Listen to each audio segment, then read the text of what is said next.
Коронавирустан дагы 7 бейтап каза болуп, 397 кишиден жаңы учур аныкталды. Бул тапта президент элди бул илдетке каршы вакцина алууга чакырды.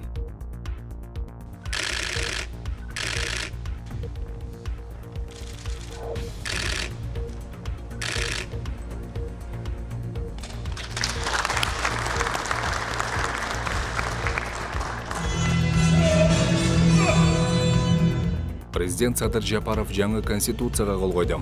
Конституция күнүнө карата уюштурулган иш-чарада мамлекет башы элге кайрылуу да жасады. Октордун келип чекип дейп баягындай жамандай суук үн чыгат экен.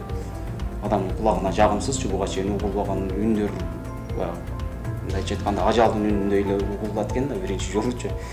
Чек арадагы кандуу окууга журналисттердин көз өңүндө жергиликтүү кабарчылар өмүр менен өлүм ортосундагы кырдаалды элге канчалык жеткирип берди. Нур телеканалы окуянын очогунда жүргөн кесиптештердин жан дүйнөсүн аңтарды.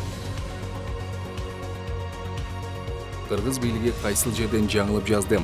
Мамлекет башы Садыр Жапаров Москва шаарында жеңиш майрамына уюштурулган парадка катышуусу пландалган эмес. Дегени менен Тажикстандын президенти Эмомали Рахмон катышаары расмий айтылды.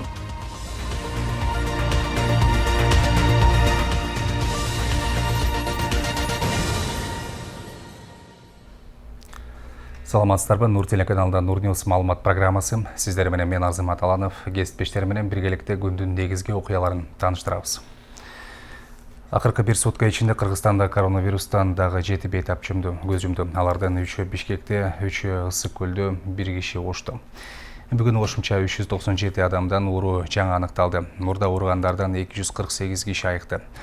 Жалпысынан каза болгондордун саны 1600дөн ашты. Илдетти жугузуп алгандардын саны 96 000, айыккандарды 90 000 кишини түздү. Соңку күндөрү COVID-19 илдетинен көз жумгандар көбөйүп, 1 майдан 5 майга чейин эле 30дан ашуун бейтап жашоо менен кош айтышты. Кыргызстан изоляцияда калбаш үчүн жарандар коронавируска каршы вакцина алууга тийиш. Бул тууралуу президент Садыр Жапаров бүгүн 5 майда жаңы конституцияга кол коюп, өлкө элине кайрылуу жасаганды айтты. Калкты эмдөөдөн өткөрбөсөк, пандемия шартында жарандардын ар бери каттоосуна бөгөт болгон маселеге айланат, деди Жапаров. Өлкөдө коронавирус катталган 2020 жылдын март айынан бери андан ооруну жугузуп алгандар расмий эсепте 97 000ге жакындап, алардын 1600дөн ашууну көз жумду. Кыргызстанда Кытайдын Sinopharm жана Орусиянын Sputnik V вакциналары менен эмдөө жүрүп жатат. Расмий эсепте 33 000ден ашуун киши вакцина алды.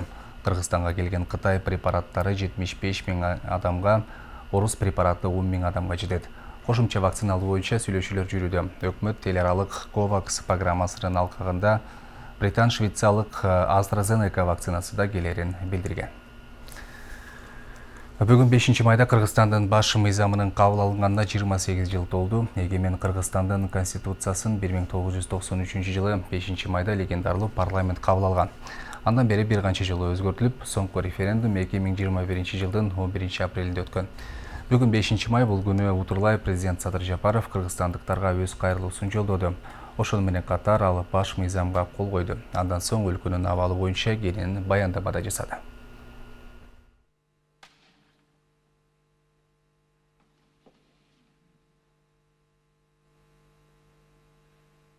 Мамлекет башчы Садыр Жапаров жаңы конституцияга кол койду. Иш-чарага мамлекеттик бийликтин бардык бутактары катышты. Өлкө башчысы баш мыйзам элдин кызыкчылыгына ийгиликтүү кызмат кылып, Кыргызстандын мындан аркы натыйжалуу өнүгүүсүнө өбөлгө болот деп бекем ишенерин да билдирди. Башкаруу системасын өзгөртпөсөк, анда биз аныктаган иш-аракеттердин планы ишке ашпайт. Жаңы баш мыйзам мындай өзгөрүүнүн пайдаланын түптөдү. Президенттин жана өкмөттүн аппараттарынын бирин-бири кайталоосу жакынкы күндөрдө, жакынкы арада жоюлат. Аткаруу бийлигинде 4 багытта башкаруу блогу болот. Биринчи, министрлер кабинети элдин жашоосун жакшыртууну камсыз кыла турган үзгүлтүксүз жана натыйжалуу иштешин уюштурат. Экинчи, коопсуздук кеңеши коопсуздукту камсыз кыла турган жана кризистик кырдаалдарда иш алып бара турган түзүм болот. Үчүнчүсү, туруктуу өнүктүрүү боюнча улуттук кеңештин жана анын катчылыгынын базасында өлкөнүн өнүгүүсүн башкаруу системасы түзүлөт. Президент Садыр Жапаров кыргызстандыктардын бүткүл дүйнөлүк курултайын өткөрүү демилгесин көтөрдү. Өлкө башчынын айтымында Кыргызстан экономикалык моделин өзүнө ылайык ыгын табышы зарыл. Андыктан алдыдагы максаттарын, ош кыйыш маселелерин талкуулап алуу үчүн эгемендүүлүктүн 30 жылдыгынын алдында кыргызстандыктардын бүткүл дүйнөлүк курултайын өткөрүү пландалып жатканын айтты. Цивилизациялар чектешкен, түркүм маданияттар ашташкан жердин чак ортосунда жашап жатабыз. Демек, кыргыз ааламын таанып, өз жолубузду, башкача айтканда экономикалык өз моделибизди өзүбүзгө ылайык ыгын табуу зарыл. Бир олтуруп, түз кеңешип, алдыбыздагы ушул улуу мүдөө максаттын ош кыйыш маселелерин талкуулап алуу үчүн эгемендүүлүктүн 30 жылдыгынын алдында кыргыздардын бүткүл дүйнөлүк курултайын өткөрүү демилгесин көтөрүүнү эп көрүп турам.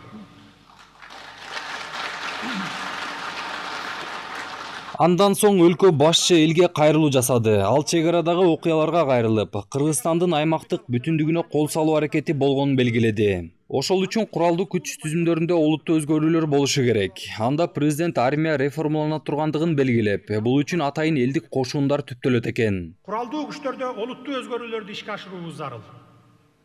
Муну армиянын реформасы деп атасак болот.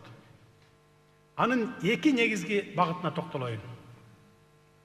Куралдуу күчтөрдү тоолуу шарттарда аскердик операцияларды жүргүзө ала тургандай, технологиялык жактан толук жабдылган атайын бөлүктөрдүн принцибине ылайык уюштурушубуз керек. Ошондой эле президент экономикалык каатчылыкка байланыштуу атайын иштер жүрүп жатканын айтты. Мисалга, мамлекеттик мүлктөрдү жеке менчикке өткөрүү пландалып жатыптыр. Бул өз кезегинде жакшы натыйжа берип, кирешелүү тармак болот дейт. Мамлекеттик менчикке караганда жеке менчик ээси натыйжалуу иштей тургандыгын экономикалык реалдуулук ырастады. Биздин милдет мамлекеттик ишканаларда кайра реструктуризация жүргүзүп, келечекте жеке менчикке өткөрүү.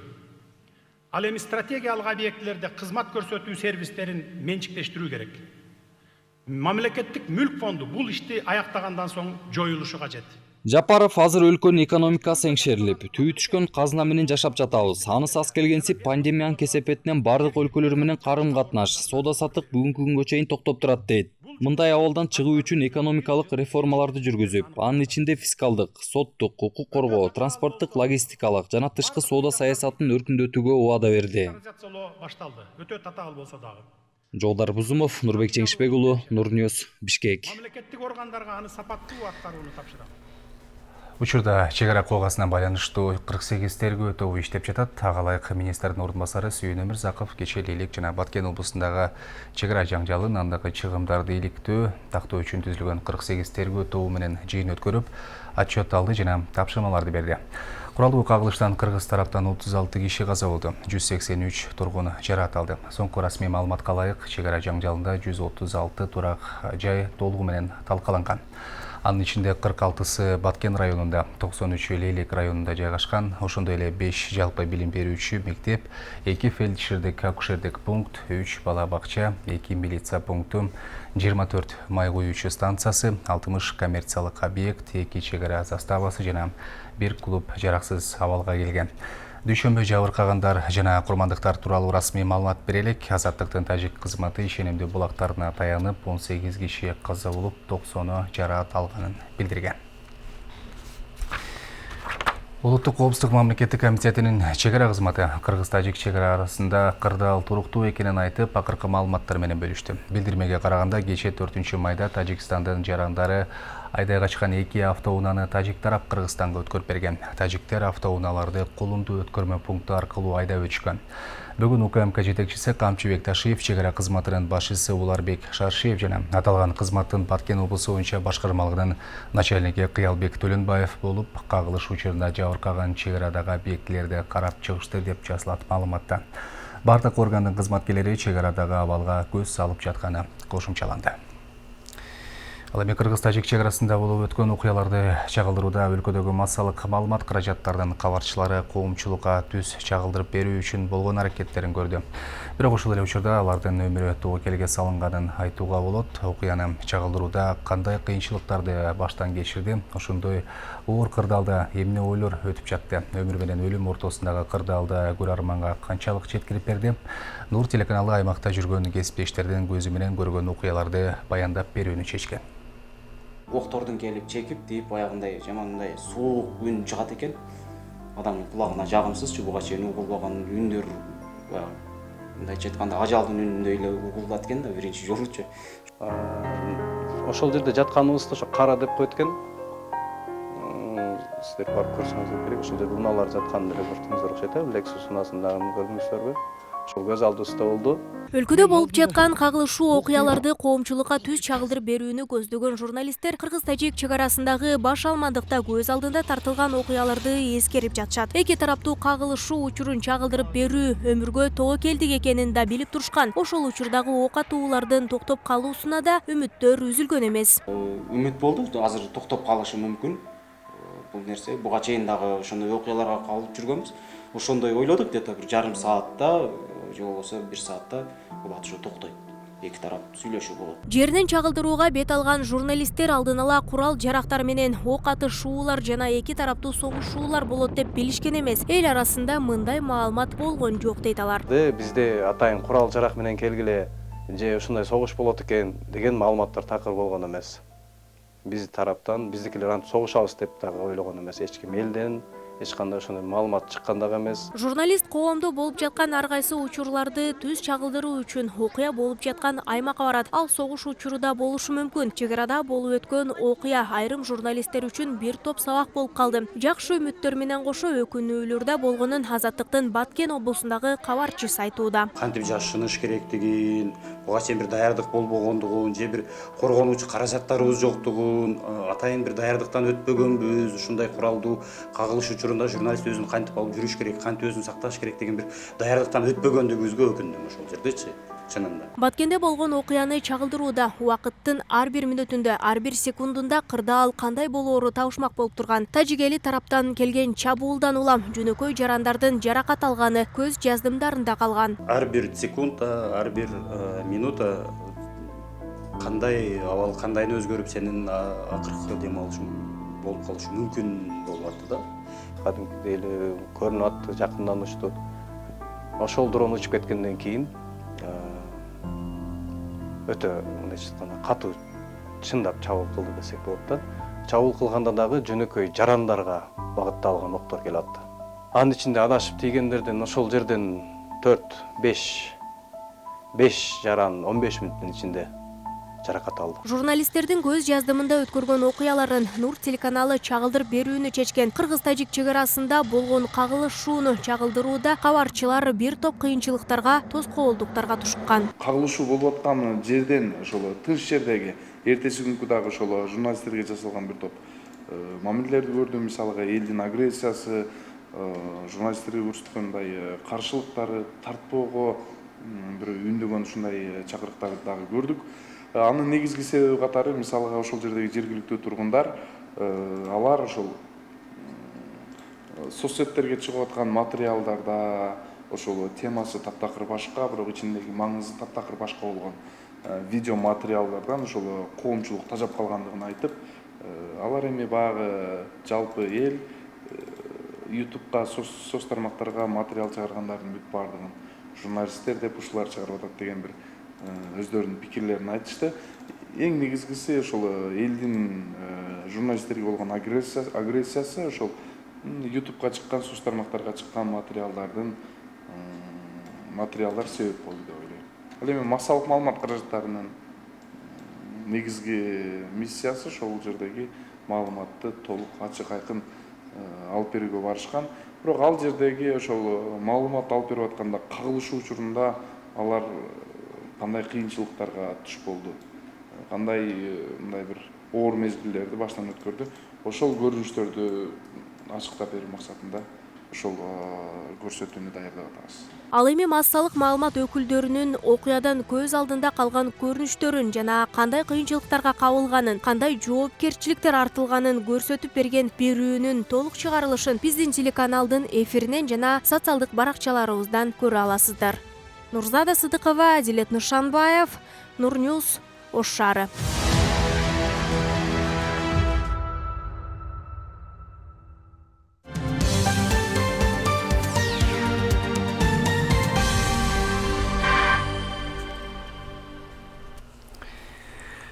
Абдикарим Алимбаев өкмөттүн Баткен облусундагы ыйгарым укуктуу өкүлү болуп дайындалды. Ага ылайык тиешелүү буйрукка премьер-министр Улукбек Марипов кол койгон. Эске салсак, Баткенди буга чейин башкарган Өмүрбек Субаналиев кызматтан кеткенин кечээ билдирген. Андан тышкары аталган облустун 3 акими алмашты. Баткен облусунун жетекчиси Өмүрбек Субаналиев кечээ кызматтан кеткени тууралуу айтылган. Бүгүн анын ордуна буга чейинки чек ара кызматынын төрагасынын биринчи орун басары Абдикарим Алимбаев дайындалып, дароо эле ишке киришти. Мен азыр жыйында тапшырманы койдум. Эл менен жакын болуу, элдин маселесин чечүү, ар кандай маселелер чыкса жерине барып туруп чечүү. Андан тышкары тапшырма койдум.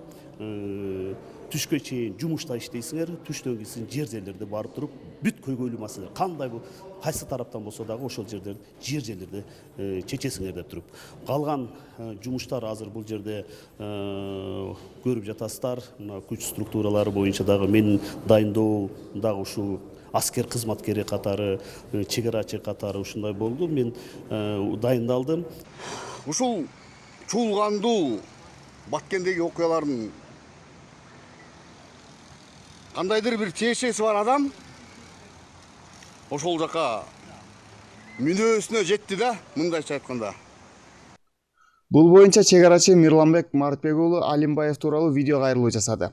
Айтымында ал илгертен келаткан системанын, мафиянын мүчөсү катары куралдарды башка бирөөлөргө сатып жүргөн.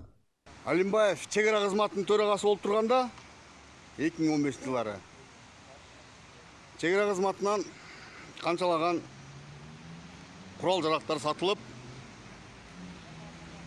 камырдан кыл суурулгандай суурулуп кеткен. Эми мына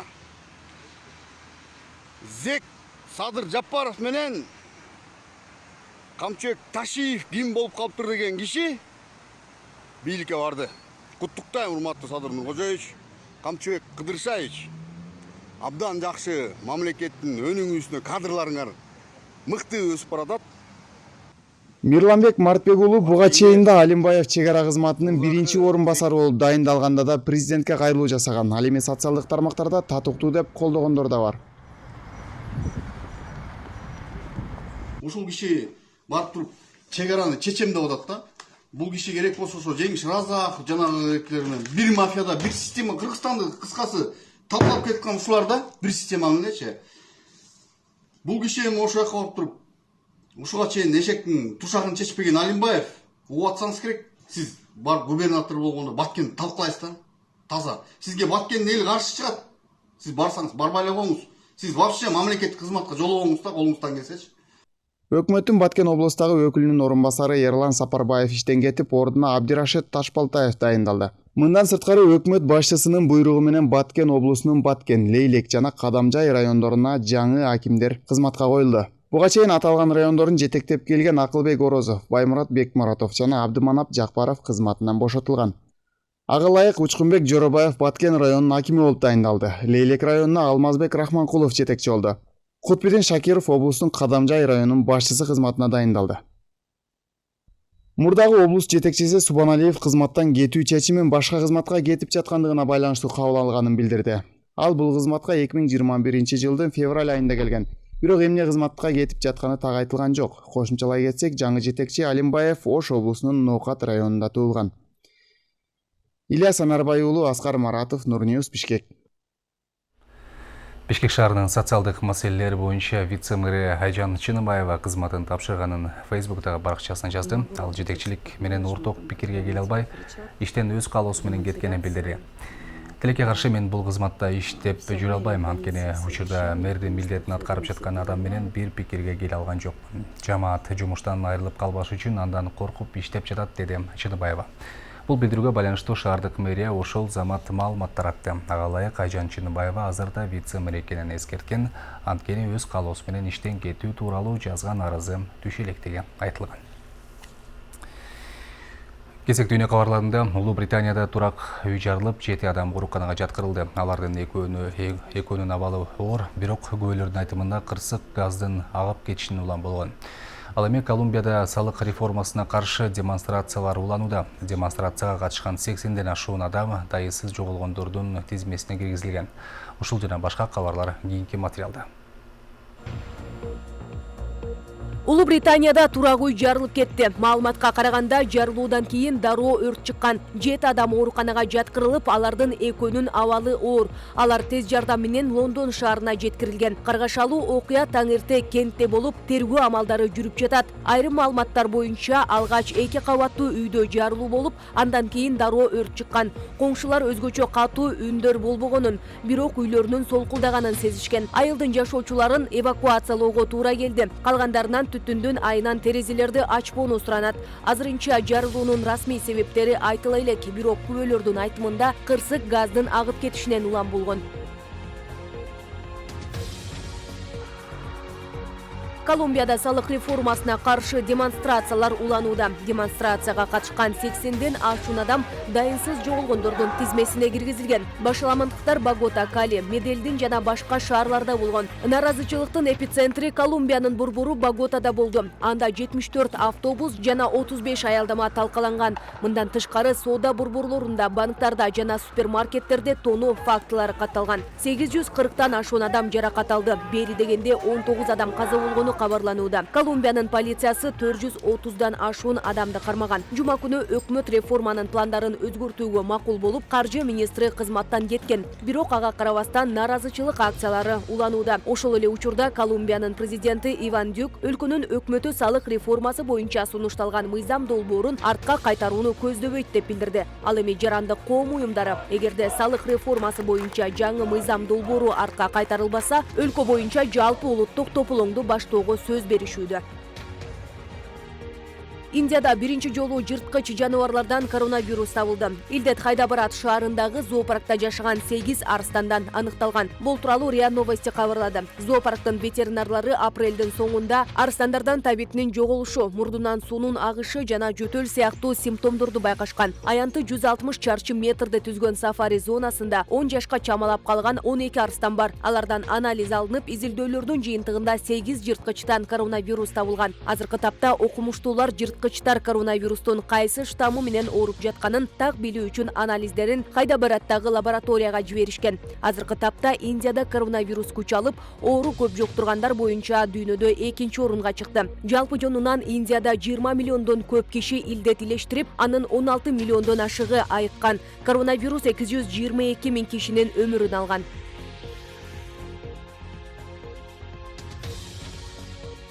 Африканын батыш тарабында жайгашкан Мали өлкөсүнүн тургуну 9 эм төрөдү. Бул тууралуу Малинин саламаттык сактоо министрлиги маалымдады. Буга чейин текшерүү учурунда Халима Сиссеге 7 балалуу болору айтылган. 4-майда жасалма жол менен төрөгөн эне 9 баланы жарык дүйнөгө алып келген. Мекеме маалымдагандай, Халима Сиссе 2 жума Малинин борбору Бамакодогу ооруканада жаткан соң президенттин буйругу менен Мараколу клиникага которулган. 25 жаштагы эненин абалы да 5 кыз, 4 эркектен турган наристелердин абалы да жакшы экени айтылды.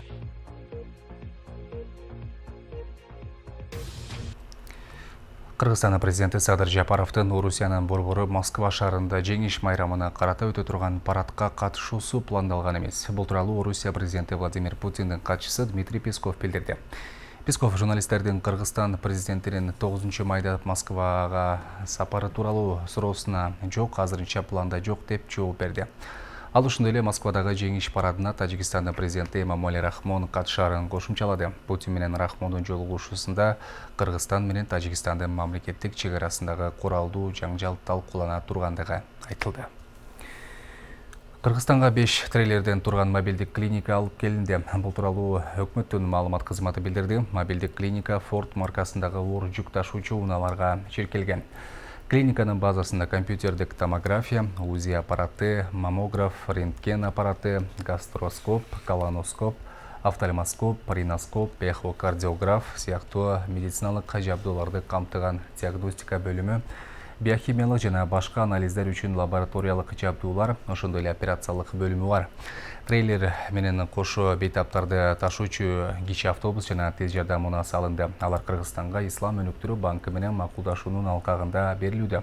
Буга чейин аталган клиникаларды Нарын облусуна жайгаштыруу пландалганы айтылган. Мындан сырткары макулдашууга ылайык 5 жыл аралыгында мобилдик клиниканын иши, айлык акы, медицина кызматкерлеринин тамак ашы, дары-дармек менен камсыздоо жана башка чыгымдар Ислам өнүктүрүү банкы тарабынан каржыланат. Ал эми 5 майдан 7 майга чейин это май аквариттери метеордук агымынын активдүүлүгү туу чокусуна жетет. Бул тууралуу Москва планетария кабарлады. 19 апрелде жанданган агымдын активдүүлүгү 29 майга чейин уланат. Эл аралык метеорологиялык станциянын божомолуна ылайык саатына 50 метеорго чейин болушу күтүлүүдө. Бул көрүнүшкө түн ортосунан кийин байкоо салуу сунушталууда. Жабылат учкан топ жылдызды көрүү үчүн аба ырайы ыңгайлуу болот. Эртеси күнү өлкөнүн түштүк аймактарындагы айрым райондордо жаан жаашы мүмкүн. Ал эми 7 майда республиканын дээрлик бардык аймактарында жаан жайт. Урматтуу телекөрүүчүлөр, сиздер Нур Ньюс маалымат программасын көрдүңүздөр. Эгерде эфирде толук көргөнгө жетишпей калсаңыздар, бизди интернет баракчаларыбыздан да тапсаңыздар болот. Даректер экранда көрсөтүлгөн. Ал эми өлкөдөгү орунду алдын алуу үчүн үйдөн чыгарды сөзсүз түрдө бет кап тагууну унутпаңыздар. Мен сиздер менен коштошом. Кайрадан эфир аркылуу көрүшкөнчө саламатта туруңуздар.